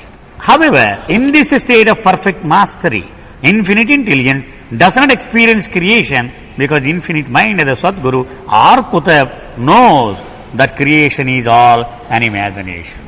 అంటే సృష్టి చైతన్యంలోకి దిగొచ్చాడు అంటే అర్థము ఇతను సృష్టిలో పూర్తిగా మునిగిపోయి ఆ అనుభవాన్ని పొందడు, ఇది అంతా ఉట్టిది అని తెలిసాడు అతనికి. అంటే జైల్లో ఖైదీ ఉంటాడు, ఆ జైలరు ఉంటాడు. ఆ జైలరు పరిస్థితి అన్నమాట ఇతను. అతనేమి బందీ అయిపోయి ఉండడు జైల్లో, వీళ్ళలాగా ఆ చెప్పట్టుకొని ఆ పెట్టిన కూడి తినడు, కానీ ఇక్కడే ఉంటాడు. కానీ సంపూర్ణంగా అతనికి తెలిసి ఇది మనకు సంబంధం లేదు, ఇది వాడు తప్పు చేసిన వాడు ఉండేది, ఇది మనకి ఊరికే పర్యవేక్షణ కోసం ఉన్నాం తప్ప మనమేమి శిక్షను అనుభవించడం లేదు అని తెలుసు అతనికి. అలాగే ఇతనికి ఇదంతా అబద్ధము, మిథ్య అని ఎరిగినవాడు. బాబా ఏమన్నారు? I have come not to destroy illusion. మిథ్యను నాశనం చేసేయడానికి రాలేదు ఈ మాయని. ఎందుకని? ఇది అసలు లేదంటుంటే దీనికి నాశనం చేయడానికి నేను ఇంత కష్టపడవలసిన అవసరం లేదు, ఇది ఉట్టి అబద్ధమురా అని నీకు ఎరిగించడానికే వచ్చాను నేను. ఇప్పుడు నీడ పడుతోందండి మన ఇంటి వైపు, ఏమైనా చీకటి వచ్చేసిందని వర్రీ అయిపోతున్నారు వీళ్ళంతా. ఆ నీడని నాశనం చేయడానికి కాదట ఆయన వచ్చింది, ఇది ఉట్టి నీడరా, ఇదేమో ప్రమాదం లేదని చెప్పడానికి వచ్చాడు ఆయన. Infinite intelligence gives rise to creation by false thought and by the act of false thinking it experiences the creation. అసలు అనంత ప్రజ్ఞ అసత్యమైన ఆలోచన చేయడం వలన ఈ సృష్టి ఏర్పడింది. అంచేతే దీన్ని ఏమంటున్నాం? ఈ విశ్వాన్ని సృష్టి అన్నాం మనం. సృష్టి అంటే అసలు ఉనికి నేలిది, ఉన్నట్టుగా కనిపించేది. దాని అసత్యమైన ఆలోచన నుండి ఇది పుట్టింది. Infinite intelligence ends creation by real thought and by act of real thinking it experiences it's self. కానీ అదే అనంత ప్రజ్ఞ అసత్యమైన ఆలోచనను మానివేసి సత్యమైన ఆలోచన చేసినప్పుడు తన స్వస్వరూపము తెలిసిపోతుంది దానికి. అది తెలిసిపోగానే ఈ సృష్టి గాయం, కనిపించకుండా పోతుంది. The meaning of experiencing creation is that through gross, subtle and mental bodies, the infinite intelligence experience gross, subtle and mental worlds fully. అంచేత సృష్టిని అనుభవముగా తెలుసుకోవడం అంటే అర్థం ఏమిటి? స్థూలదేహముతో కానీ, సూక్ష్మదేహముతో కానీ, మానసిక దేహముతో కానీ సూక్ష్మ ప్రపంచమును లేక మానసిక ప్రపంచమును లేక భౌతిక ప్రపంచమును అనుభూతి పొందడం. The act of false thinking is equated with the experience of the universe. త్రిలోకములు అంటూ ఉంటారు మన వాళ్ళు, ఏదో పాతాళలోకము భూలోకము ఏవో చెప్తూ ఉంటారు. అసలు ఈ త్రిలోకాలంటే ఇవి బాబా వాడినమాట, త్రిలోకములు అని అంటూ ఉంటారు. త్రిలోకములంటే ఇవే: స్థూల ప్రపంచము, సూక్ష్మ ప్రపంచము, మానసిక ప్రపంచము. This experience is due to సంస్కార. అది ఎందుకు వచ్చిందట ఈ అనుభవము? ఎందుకు వచ్చిందండి? సంస్కారముల వలన. అంటే వెరసి మనం కథ చెప్పుకుంటాం చూడండి, చేమా చేమా ఎందుకు కుట్టావంటే.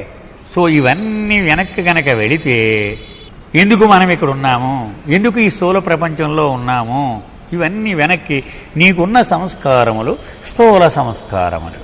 అంతేకాదు మనం వేప మొక్క వేస్తే వేపకాయ కాస్తుంది, యాపిల్ పండు కాయ. కాబట్టి మనకున్న సంస్కారములు స్థూల సంస్కారములు. కాబట్టి మనకు స్థూలదేహం యొక్క చైతన్యమే ఉన్నది. మనకి ఎన్ని దేహములు ఉన్నాయి? 3 ఉన్నాయి. కానీ మనకు తెలియటం లేదు, ఇదే తెలుస్తోంది, మిగిలిన 2 తెలియటం లేదు.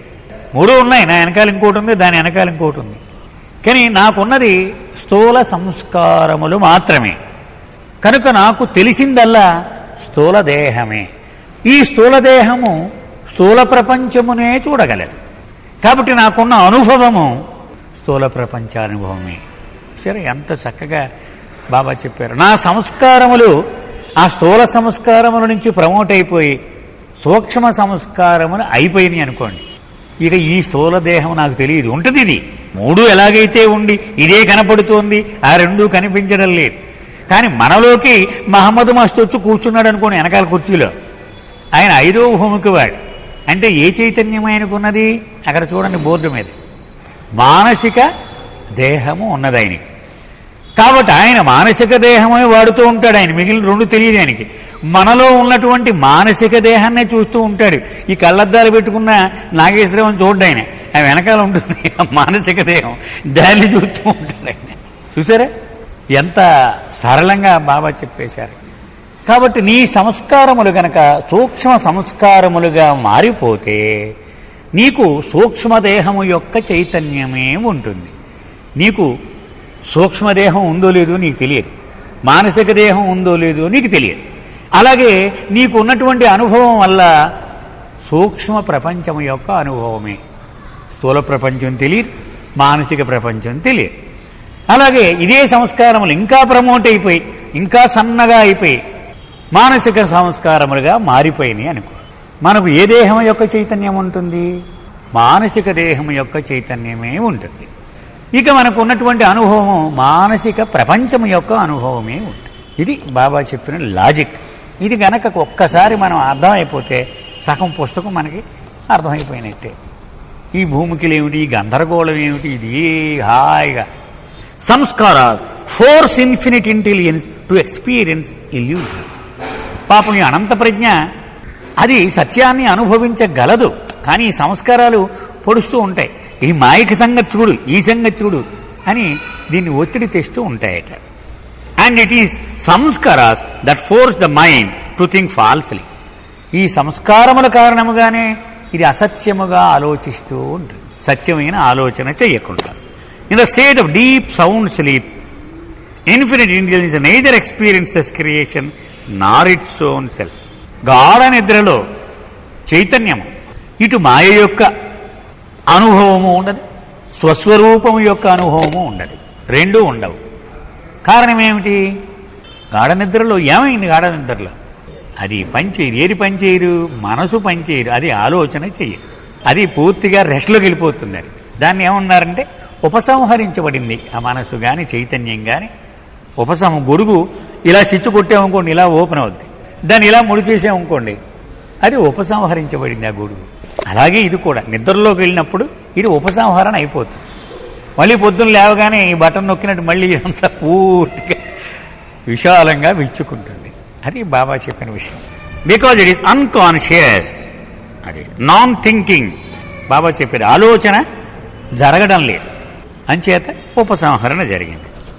In order to experience it's self, the infinite intelligence must think consciously of it self while still in the state of sound sleep. మనం చెప్పుకున్నదే, గాఢ నిద్రలో ఉండే తన స్వస్వరూపము గురించి ఆలోచించగలిగితే అది స్వస్వరూప అనుభవం వచ్చేసినట్లే. But the instant it becomes conscious, sanskaras compel it to experience creation physically, subtly and mentally through the limited mind instead of itself through the infinite mind. పాపం ఇది నిద్ర లేవగానే అనుకుంటుందట, లేవగానే మన సంగతి ఏమిటో ముందు అసలు మన స్వస్వరూపం గురించి ఆలోచన చేద్దామని. కానీ ఈ సంస్కారాలు దూరిపోయి ఈ సంగతి చూడు ముందు, ఈ వ్యాపకం రోజంతా నడవాలి. పొద్దున్న లేవగానే పాల ప్యాకెట్ తేవాలి, న్యూస్ పేపర్ చదవాలి, అదేదో బాకీ ఉన్నట్టుగా. ఆ ప్రపంచంలో ఉన్నటువంటి పనికిరాని పరిజ్ఞానం అంతా మొత్తం చదివేయాలి గంట సేపు. అంటే అలవాటైపోయింది మనస్సుకి కదా. కాయగూరలు కొనాలి, స్నానం చేయాలి, ఇవన్నీ పొడుస్తూ ఉంటాయన్నమాట వెనకాల నుంచి. అంటే తన స్వస్వరూపము మీద మనస్సుని లగ్నము చెయ్యకుండా ఇది అడ్డుపడి ఇటు లాగేస్తూ ఉంటుంది. While infinite intelligence is unconscious, meaning it is not thinking in state of deep sleep, the samskaras do not compel it to experience creation. ఇది అసలు గాఢ నిద్రలోకి ఎలా వెళుతుందట, ఎలా వెళ్ళగలిగిందట? సంస్కారాలు కూడా రెస్ట్కి వెళ్ళిపోయాట, అంచేత ఇది గాఢ నిద్రలోకి వెళ్ళగలిగింది. అవి రెస్ట్కి వెళ్ళకపోతే వీడి తెల్లవాళ్ళు రాత్రి నిద్రట్లేదు సార్, అసలు ఎంత తంటాలు పడినా అసలు నిద్రపట్టలేదు అంటే కారణం ఏమిటి? వీడి సంస్కారములు అవి ముందు విశ్రమించలేరు, వీడు పొడుస్తూనే ఉంటాయి, వీడు ఆలోచన చేస్తూ ఉంటాడు. వీడు ఏం నిద్ర పట్టకపోతే ఏం చేస్తాడు? ఏదో ఆలోచన, ఏదో worry. Sanskaras do not impress the consciousness, at being unconscious it cannot experience the self. When it becomes conscious, as in a case of a man awakening from sleep, the sanskaras asset themselves by impressing the mind to experience the universes. ఇక్కడ బాబా రహస్యం విడమర్చి చెప్పేసినారు. పడుకుని ఉన్నంతసేపు వాడికి చైతన్యం లేదు, అంతే కదండి. చైతన్యం అంటే ఏమిటి? మెలకువ. వీడికి ఏమన్నా చైతన్యం పోయింది సార్, అన్కాన్షియస్ అయిపోయాడు అంటాం. సో భగవంతుడి పట్ల మెలకువ రావాలి అంటే, స్వస్వరూపము పట్ల మెలకువ రావాలన్నా కూడా నిద్రలోంచి లేవాలి వాడు. కానీ నిద్రలోంచి లేవగానే సంస్కారాలు వచ్చి పట్టుకుంటున్నాయి వాడి పీకి. కాబట్టి ఆ సంస్కారాలను తీసేయడం కోసం కృషి చేస్తూ ఉంటాడు అవతారుడు కానీ సద్గురువు కానీ. ఇవి తీసేస్తే వాడు నేను భగవంతుణ్ణి ఈ వీటిని చరణించి వాడు విడుదలయ్యాడు కాబట్టి స్వస్వరూపము మీద వాడు దృష్టి లగ్నము చేయగలుగుతాడు. So the human being does not experience God or infinite intelligence does not experience itself. ఆ సంస్కారములు మళ్ళీ తిరిగి అంటే దెయ్యం పట్టినట్టుగా చూడండి. ఒక మనిషి దెయ్యం పడితే వాడి పేరు మారిపోతుంది, వాడి గుణగణాలు మారిపోతాయి, వాడి ప్రవర్తన కూడా మారిపోతుంది వాడి కదా. ఎప్పుడు కాఫీ తాగకుండా పాలు మాత్రమే తాగేవాడు కాఫీ కాఫీ అంటూ ఉంటాడు దెయ్యం పడితే. అంటే వాడికి ఆ ఆత్మ ప్రేతాత్మకి కాఫీ అలవాటు. అలాగే ఈ సంస్కారాలు వీడిని పట్టేసి ఆ సంస్కారాలే వీడిని నడిపిస్తూ ఉంటాయి. To experience it self the infinite intelligence must have consciousness and not experience of creation. అంచేత తప్పనిసరిగా స్వస్వరూపాన్ని అనుభవము పొందాలి అంటే మెలకువ ఉండి తీరాలి. కానీ ఆ మెలకువ సృష్టి గురించి అయి ఉండకూడదు. అది ఆ మొహాన్ని భగవంతుడి వైపుకి తిప్పాలి, సృష్టి వైపు నుండి. This means that it must be conscious of itself and at the same time be unconscious of everything else. This is possible only when the sanskaras disappear.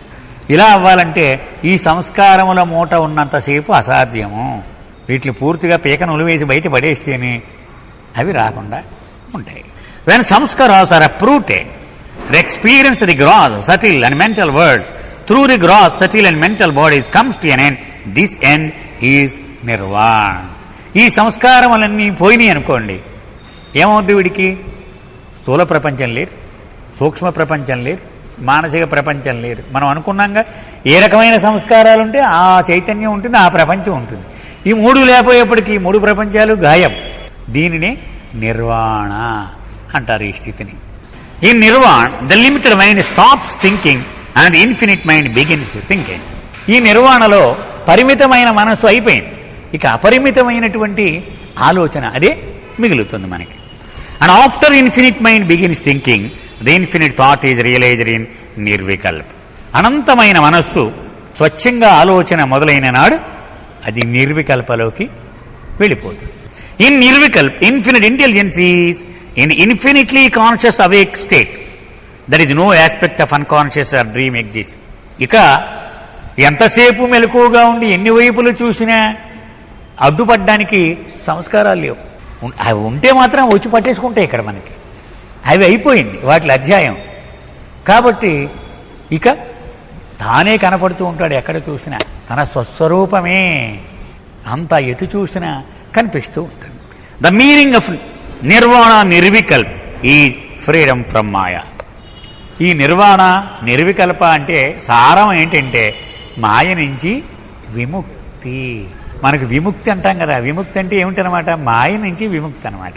From the binding and laws of creation and all the limitations of false thinking.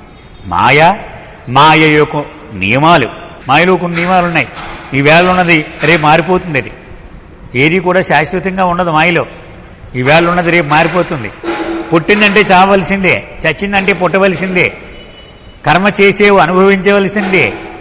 ఇలాగూ చాలా నియమాలు ఉన్నాయి ఈ మాయలు. ఇవన్నిటికీ దాటేసావు, నువ్వు బయటికి అడిగేసేసావు. The state of infinite unconsciousness named Ishwar or Ormazd does not experience God, meaning infinite intelligence in the state of the creator does not experience itself. చైతన్యము లేనంత వరకు ఈశ్వరుడు అని పేరు పెట్టుకున్నాం, అతడికి భగవంతుడి యొక్క అనుభవము ఉండదు. చెప్పుకున్నదే కదా మనం. Only the Brahmibhoot or Paramhansa or jivanmukta and the sadguru experience God consciously, meaning they realise themselves to be God. ఎవరికి బ్రహ్మానుభవం ఉంటుంది? బ్రహ్మీభూతుడికి కానీ, ఇంకా పరమహంసకు కానీ, జీవన్ముక్తకు కానీ, సద్గురువుకి కానీ. అంటే తామే భగవంతులము, తాము భగవంతులమే అనేటువంటి అనుభవము వాళ్ళకు ఉంటుంది. జీవన్ముక్తకు పరమహంసకు తేడా ఏమిటండి? 7వ భూమికలోకి అడుగుపెట్టేసి బ్రహ్మానుభవమును సొంతం చేసుకున్నవాడు మామూలుగా వాడికి ప్రపంచం యొక్క స్పృహ ఉండదు. వాడికి ప్రపంచముతో ఏ రకమైన బాధ్యత కూడా ఉండదు. అయితే వాడికి స్థూలదేహము ఉన్నది, సూక్ష్మదేహము ఉన్నది, మానసిక దేహం ఉన్నది. కానీ వాటి ఎరుక లేరు వాడికి. వాడికి ఉన్న ఎరుకల్లా పరమాత్మ ఎరుక మాత్రమే ఉన్నది. అక్కడ చూడండి, పరమాత్మ ఎరుక మాత్రమే ఉన్నది వాడికి. కాబట్టి ఇవేవీ లేవు. కనుక వాడికి ఈ సృష్టి బాధ్యత ఉండదు. అతనిని బ్రహ్మీభూతుడు అన్నాం మనం, మజూబ్ అన్నా. అయితే వాళ్ళలో 5గురికి మాత్రం ఎప్పుడు సృష్టి బాధ్యత కూడా వాళ్ళ భుజం మీద పెట్టడం జరుగుతుంది. నేను భగవంతుడను అనే సత్యానుభవము ఉంచుకుని ప్రపంచము యొక్క స్పృహలోను కూడా వాళ్ళు వస్తారు. అంటే స్థూల సూక్ష్మ మానసిక ఈ 3 కూడా వాళ్ళు కలిగి ఉంటారు చైతన్యం. వాళ్ళని ఏమన్నారు? సద్గురువులు అన్నారు. ఎవడు సద్గురువుగా రావాలి? ఎప్పుడు డిసైడ్ అవుద్ది? సృష్టి బిందువు దగ్గరే ఆ వచ్చే బిందువుకు చుక్క పెడతాడనమాట భగవంతుడు. మన ఎలక్షన్లకి ఏలికి ఎలా చుక్క పెడతాడు, చుక్క పెడతాడు. కాబట్టి వీడి జీవితంలో సహకరించిన సంస్కారములు, గొప్పతనము, మంచితనము దాని మీద ఆధారపడి ఉండదట. ఇది ఆయన భగవద్ ఇచ్చ ప్రకారమే అది ఆధారపడి ఉంటుంది. సో వాడు బాధ్యత ఉన్నవాడు ఆ సద్గురు. అయితే కొంతమంది బాధ్యత లేకపోయినా సృష్టి చైతన్యంలో సరదాగా వస్తారట, పిక్నిక్ వచ్చినట్టుగా. వాళ్లను 2 రకాలుగా డివైడ్ చేశారు. పరమహంస అన్నారు, అంటే భగవత్ చైతన్యము సదా ఉంటుంది, సృష్టి చైతన్యము అప్పుడప్పుడు లైట్ ఇలా దీపం ఎలిగి ఆరిపోతూ ఉంటుంది చూడండి, అప్పుడప్పుడు వస్తూ ఉంటుంది పోతూ ఉంటుంది. అతనిని పరమహంస అన్నారు. అలా కాకుండా ఈ సృష్టి చైతన్యం బాగా ఎక్కువ కాలం ఉంటూ ఉందనుకోండి, అతనిని జీవన్ముక్త అన్నారు. మనం కొంచెం జ్ఞాపకం పెట్టుకుని కష్టమేం కాదని, ఇందులో పెద్ద భయంకరమైనగా అర్థం కాని విషయం ఏమీ లేదుగా. వీళ్ళు మాత్రం భగవంతుని యొక్క అనుభవమును సదా పొందుతూ ఉంటారు. Because of these different states of God there exist different kinds of devotion to God by man. ఇన్ని దశలలో భగవంతుడు ఉన్నాడు. కాబట్టి మానవుడు భగవంతుని పూజించేటప్పుడు ఈ దేవత ఒకలా పూజిస్తాడు, ముక్కోడు దేవతలకు వాడికి ఏదో ఇలా పెట్టేసి ఒక కొబ్బరికాయ కొట్టేసి పోతాడు. ఒక శ్రీరామచంద్రుని ఆరాధించినప్పుడు వేరే విధంగా ఆరాధిస్తాడు, అవతార పురుషుడు ఆయనకు చూపించేటువంటి అంకిత భావం వేరేగా ఉంటుంది. ఈ ముక్కోడు దేవతలకు వేరేగా ఉంటుంది. ఎవడో గురువు యోగి కనపడతాడు, వాడికి పాదాబంధనం చేసేసి ఏదో కోరేసుకుంటాడు, వాడు ఇచ్చేను పో అంటాడు, వచ్చేస్తాడు. సో భగవంతుడి మీద ఉన్న ఆరాధనను కూడా పలు విధాలుగా మానవుడు వ్యక్తం చేస్తూ ఉంటాడు. కారణం భగవంతుడు విభిన్న దశలలో ఉంటూ ఉంటాడు కాబట్టి. Devotion to God is for realising the nature of divinity, of realising God as he is. అయితే భగవంతుణ్ణి ఎందుకు ఆరాధిస్తాడు మనిషి? అసలు తన స్వస్వరూపమును తెలుసుకోవడానికి, భగవంతుణ్ణి భగవంతుడిగా ఎరగడానికి, అంతే కదండి. ఇప్పుడు మనం టికెట్ కొనుక్కుని రైలు బండి ఎక్కామంటే ఆ గమ్యం చేరడానికి, అంతేగాని వాడు ఫ్రీగా ఇచ్చి ఆ కాఫీ టీ కోసం కాదు కదా ఎక్కితే. మనం గమ్యం చేరడం కోసం ఆ బండి ఎక్కాం, ఆ టికెట్లోనే వాడు కాఫీ టీలు కూడా ఇస్తాడు. ఇప్పుడు రాజధాని శతాబ్ది ఎక్కామనుకోండి, ఆ టికెట్లోనే వాడు భోజనం కాఫీ టీ ఇస్తాడు, దానికోసం ఎక్కలే మనం. అలాగే భగవంతుడిని మనం ఎందుకు ఆరాధించాలి? భగవంతుణ్ణి భగవంతుడిగా ఎరగడానికి, మన స్వస్వరూపమును గ్రహించడానికి. Real devotion is of 3 kinds. బాగా చెప్పు. అసలు నిజమైనటువంటి భక్తి 3 రకాలుగా ఉంటున్నారు. నిర్గుణ భక్తి, సగుణ భక్తి, సద్గురు భక్తి. 3 రకాలు. చూద్దాం ఇవేంటో. Each to a different state of God. ఈ 3 ఎందుకు 3 రకాలుగా విభజన చేయవలసి వచ్చింది అంటే, భగవంతుని యొక్క 3 విభిన్న దశలకు సంబంధించి ఈ భక్తి ఉంటుందట. అంచేత 3 రకాలుగా విభజించాము. నిర్గుణ భక్తి is worship of impersonal God, the absolute. నిర్గుణ భక్తి అంటే ఒక ఇదమిద్దమైన రూపము లేనటువంటి నిరాకార బ్రహ్మను ఆరాధించేటువంటి భక్తి. అతనికి రూపం లేదు. బై హిందూస్ ఆ పరాత్పర పరబ్రహ్మ పరమాత్మ. హిందువులు ఏమంటారట? పరాత్పర పరబ్రహ్మ పరమాత్మ అంటారట. ఈ భక్తి కలిగి ఉన్నవాడు ఎవరిని ఆరాధిస్తాడంటే పరాత్పర పరబ్రహ్మ పరమాత్మ. By Zoroasters Dadar Ahura Mazda. ఇదే జొరాస్టియన్స్ అహురు మజ్దా అంటారు. బై సూఫీస్ వారా ఉల్ వారా, వాళ్ళ భాష. బై మిస్టిక్స్, అదే క్రైస్తవులైతే ఇట్ ఈజ్ వర్షిప్ అది బియాండ్ వాళ్ళు బియాండ్ అంటే పరాత్పర పరబ్రహ్మ. Or of before the beginning అంటే ఆరంభమునకు ఇంకా ముందే ఉన్నవాడు, వాడి గురించి ఆరాధన అని వాళ్ళ అర్థం అంటది. నిర్గుణ భక్తి. సరే, ఇది నిర్గుణ భక్తి గురించి చెప్తున్నారు. ఇది worship of the non thinking state of the infinite one. ఆలోచన చెయ్యకుండా ఉన్నటువంటి అనంతుడైన ఆ ఏకైకుడైన భగవంతుడిని ఆరాధించే భక్తి ఇది. అంటే అనంత ప్రజ్ఞ అతనిని ఆరాధించేదట. అంటే రా ఫారంలో ఒక ముడిసరుకుగా ఉన్నటువంటి అనంత ప్రజ్ఞను ఆరాధించేది నిర్గుణ భక్తి. సగుణ భక్తి. మరి సగుణ భక్తి అంటే ఏమిటి? ఈ perceptible devotion and it is also impersonal. Saguna bhakti is the worship of the infinite intelligence that is infinitely unconscious, the creator of the universe. By Hindus Ishwar, by Zoroastrians of Ahura Mazda, and by mystics God in the beyond. ఇది కూడా బాబా అంటున్నారు, ఇదమిద్దమైన ఒక వ్యక్తిగత రూపము లేనటువంటి భగవంతుణ్ణి ఆరాధించడమే అని చెప్పవచ్చు. ఇది అనంతముగా చైతన్యము లేనటువంటి భగవంతుణ్ణి ఆరాధించేటువంటి భక్తి. దీనిని హిందువులు ఈశ్వరుడు అంటారు. సద్గురు భక్తి మూడవది. సద్గురు భక్తి it is the devotion to a perfection personified, the worship for the perfect master or avatar as the master of lord of the universe. ఇది మూడవ భక్తి.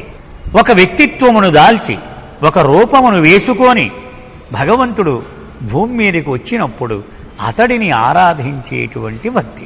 సద్గురువు యొక్క ఆరాధన గాని అవతార పురుషుని ఆరాధన గాని దీని కిందకి వస్తుంది. అతను విశ్వమునకు ప్రభువు. అప్పుడప్పుడు వస్తూ ఉంటాడట ఈ భూమి మీదకి. ఎందుకు వస్తూ ఉంటాడు అతను? ఇప్పుడు మన చీఫ్ మినిస్టర్ గారు కానీ ప్రధానమంత్రి కానీ ఒక్కొక్కసారి రాష్ట్రానికి వస్తూ ఉంటాడు. ఆయన ఎందుకు వస్తూ ఉంటాడు? తన రాజ్యం ఎలా ఉందో ఒకసారి చూసిపోదామని వస్తూ ఉంటాడు. అందుకని విశ్వమునకు ప్రభు అయినటువంటి భగవంతుడు మానవ రూపమును దాల్చి అప్పుడప్పుడు వస్తూ ఉంటాడు. This is the worship of the infinite real thinking state of infinite intelligence. కాబట్టి ఏ రూపములో ఉన్న భగవంతుణ్ణి ఆరాధించడం ఇది? కేవలము సత్యపరమైనటువంటి ఆలోచన చేసే అనంత ప్రజ్ఞను ఆరాధించేటువంటి భక్తి. The Avatar or sadguru embodies conscious infinite intelligence. అవతార పురుషుల్లో కాని సద్గురువులో కాని పూర్తి చైతన్యముతో కూడిన అనంత ప్రజ్ఞ ఉంటుంది. He the all knowing infinite universal mind. ఆయన మనస్సు విశ్వాత్మకమైన మనస్సు, సర్వమును ఎరిగినటువంటి మనస్సు. ఇప్పుడు మనకు సర్వర్ ఉంటుంది, మెయిన్ సర్వర్. దానికి మనం ఎన్ని కంప్యూటర్లు వాడినా కూడా దాని నుంచే వస్తూ ఉంటాయి. అలాగే విశ్వములో ఉన్నటువంటి అన్ని ఆత్మలు ఆయన మనస్సుతో అనుసంధించబడి ఉంటాయి. Only the Avatar or Sadguru can declare I know everything. నాకు సర్వము తెలుసు అని ఎవడు చెప్పగలడు? ఒక సద్గురువు కాని అవతార పురుషుడు కాని చెప్పగలరు. పీఠాధిపతులు, ప్రసంగికులు, పండితులు ఎవరైనా చెప్పగా మనం విన్నామా నాకు అన్నీ తెలుసు అని? చెప్పాడంటే వాడు అజ్ఞాని. అది ఒక అవతార పురుషుడికి, సద్గురువుకి మాత్రమే అది సొంతం. The highest type of real worship is the worship of infinite intelligence in personal form, the avatar and Sadguru, which takes one to the experience of the. ఈ మూడు భక్తులలో ఏది అతి శ్రేష్టమైన భక్తి? ఈ మూడవది అని బాబా చెప్తున్నారు. ఎందుకని? అతను మనకు సహాయం చేయడానికే వచ్చాడు ఇక్కడికి. ఒరే నాయనా, నీ తాపత్రయం నువ్వు పడుతూ తడుముకుంటూ తిరుగుతున్నావు, జీవితాలు గడుపుతున్నావు. వచ్చేను నేను, నా చెయ్యి పట్టుకొని నేను తీసుకెళ్ళిపోతానంటే, అది మానేసి నేను చీకట్లోనే తడుముకుంటానంటే అది ఎంత అవివేకం అవుతుంది. అందుచేత వ్యక్తికి ఒక దేహమును వేసుకొని వ్యక్త రూపములో వచ్చిన భగవంతుణ్ణి ఆరాధించడమే నిజమైనటువంటి శ్రేష్టమైనటువంటి ఆరాధన అవుతుంది. ఇది మాత్రమే నేరుగా స్వస్వరూప అనుభవమును ప్రసాదించగలిగినట్టే. How can unconscious God in the beyond or God in the beyond who has no experience of himself make others experience reality? ఆ నిర్గుణ రూపంలో ఉన్న భగవంతుడికి అతను ఉన్నామనే స్పృహ లేదు. అతనికి ఈశ్వరుడుగా ఉన్నవాడు అతనే అచేతనమైన వాడు, చైతన్యం లేనివాడు. కాబట్టి నీ స్వస్వరూప అనుభవమును ఎలా ఇవ్వగలడు? ఒక్క అవతారుడు మాత్రమే అది ఇవ్వగలడు. Similarly, Brahma or Afridgar, the creator, Vishnu, or Parvardigar, the preserver, and the Mahesh, the Fanakar, the dissolver, have no experience of the self and cannot bestow or experience of God realization. చూసారా ఎంత స్పష్టంగా ఇక్కడ బాబా చెప్తున్నారు. అందుచేత బ్రహ్మ, విష్ణు, మహేష్ అని మనం మూడు రూపాలలో భగవంతుడిని ఆరాధిస్తూ ఉంటాం. ఈ ముగ్గురికి కూడా తమ స్వస్వరూపము యొక్క అనుభవమే లేదు. కనుక వాళ్ళు నీకు ఎలా ఇవ్వగలరు ఆ అనుభవమును? కాబట్టి వాళ్ళది ఏ దశతో పోల్చారు? ఆవేళ మనం రఘుపతి గారిది విన్నాం. మనం ఆర్కేంజల్స్, 6వ భూమికలో ఉన్నటువంటి అనుభవం. సో అతనే గమ్యము చేరకుండా అతను మనలను గమ్యముకు చేర్చలేడు కదా. జేబులో 1000 రూపాయలు ఉంటే నేను 1000 రూపాయల వరకు ఇవ్వగలను. ఉన్నది 10 రూపాయలు అయితే 1000 రూపాయలు ఇవ్వలేనుగా. అంచేత అతనికి ముందు ఆ అనుభవం ఉంటే అది ఇవ్వగలుగుతాడు. Only the Avatar or sadguru who thinks infinitely of the self and who has realised the soul to be one can make one realise the soul. ఒక్క అవతార పురుషుడు కాని సద్గురువు కాని మాత్రమే ఏదైనా ఒక వ్యక్తికి బ్రహ్మానుభవమును ప్రసాదముగా అనుగ్రహించగలరు. ఎందుకని? వాళ్ళ సొంతం అది, వాళ్ళు సాధించారు దాన్ని, కాబట్టి దాన్ని ఇవ్వగలరు. The Avatar or sadguru is greater than paratpar parabrahma. అవతార పురుషుడు పరాత్పర పరబ్రహ్మ కంటే గొప్పవాడు. Because he embodies the consciousness, the knowledge of before beginning and after the end. కారణం, అతను స్వయముగా ఆ జ్ఞానమును సంపాదించుకున్నాడు. అంతకు ముందేముంది, ఆ తర్వాత ఏముంది, సంపూర్ణముగా అతనికి తెలుసుకున్నాడు. For he alone can take one's consciousness back to the beginning and beyond the end. అతనికి తెలియని దారి లేదు. మొత్తం ఇవన్నీ ఒంటరిగా ఎవడి సహాయము లేకుండా అవతార పురుషుడు మొత్తం కష్టం అంతా పడి అన్ని అగాధాలు దాటుకుంటూ వచ్చేశాడు ఇక్కడికి. నీకెందుకురా, నేను ఉన్నానుక, నన్ను పట్టుకో చాలు, నా కొంగు పట్టుకో, నా పాదాలు పట్టుకో. ఎందుకంటున్నాడు ఆయన? భరోసా, అభయం. పట్టుకో, నేను తీసుకెళ్ళిపోతాను. ఎందుకు ఆయన తెలుసు ఆయన పరిష్కరించలేని సమస్య లేదుట. ఒక సందర్భంలో బాబా అన్నారు, నేను పరిష్కరించలేని సమస్య లేనే లేదు. He is greater than Ishwar because he embodies the consciousness at the beginning and end. For he alone can take one's consciousness back to the beginning and beyond the end. ఈశ్వరుడు కంటే కూడా అవతార పురుషుడు గొప్పవాడు. ఎందుకని? ఈశ్వరుడికి చైతన్యం లేదు అతనికి, కానీ ఇతను ఆరంభం దగ్గరికి తీసుకుని వెళ్ళిపోగలడు. నిర్గుణ భక్తి, అబ్సల్యూట్ వర్షిప్ పరాత్పర పరబ్రహ్మ పరమాత్మ is secondary when compare to Sadguru worship, but it is still genuine and profound. అంటే ఇవన్నీ పనికిమాలినవని అనుకోకండి సుమ. సద్గురు భక్తితో పోల్చినప్పుడు ఇవి 2-3 స్థానాలకి వెళ్ళిపోతాయి, అంతేకాని అవి గొప్పవే. ఎందుకని? భగవంతుణ్ణి ఆరాధించడం అనేది ఎప్పుడూ కూడా గొప్ప విషయమే. అది worship of the other Ahuramazd or Wara ul Wara of the beyond before the beginning it worship or impersonal God who is nameless unknowable in abysmal beyond. అంచేత పరాత్పర పరబ్రహ్మని ప్రార్థిస్తున్నామండి మేము, యెహోవాని ప్రార్థిస్తున్నాము. యెహోవా అంటే బియాండ్ అంటే అది నిరాకార రూపములో పేరు లేని భగవంతుడు, అనామకుడైన భగవంతుణ్ణి ఆరాధించేటువంటిది. Worship the sadguru avatar is a personal God who is Maharaj or Sahib or Hazrat or Uttam. ఇన్ని పేర్లు ఉన్నాయట సద్గురువుకి. He పర్సానిఫైస్ God. సద్గురువుని కాని అవతార పురుషుణ్ణి కాని ఆరాధించడం అంటే ఒక రూపము వేసుకొని ఒక వ్యక్త రూపములో భగవంతుడు రాగా అతనిని అనుసరించి ఆరాధించడము అని అర్థం. If absolute worship is done from the depth of one's heart and in complete faith, it eventually leads to the worship of God in human form. ఇది చాలా ప్రధానమైన విషయం. ఒక వ్యక్తి పరిపూర్ణమైన ఆరాధనతో ఇషుమంతా కూడా కల్మషము లేకుండా వాడు గుండె లోతుల్లో నుంచి రూపము లేని భగవంతుణ్ణి ఆరాధించినా కూడా అది సాకారుడైన పరమాత్మని చేరుతుందట ఆ భక్తి. అంటే ఆయన స్పందించి బదులిస్తాడు ఆయన దానికి. If this worship of the absolute is offered in order to achieve God realisation, it brings the seeker into the personal contact of the Avatar or Sadguru. ఇటువంటి భక్తి కనుక ఒక మనిషికి ఉంటే ఆయనే తన సన్నిధిలోనికి తెచ్చేసుకుంటాట ఆ వ్యక్తిని. అంచేతే బాబా అనేక మంది వ్యక్తులకి ఇళ్లకెళ్ళి కలిశారు. ఆయన వెళ్ళి దర్శనం ఇచ్చారు.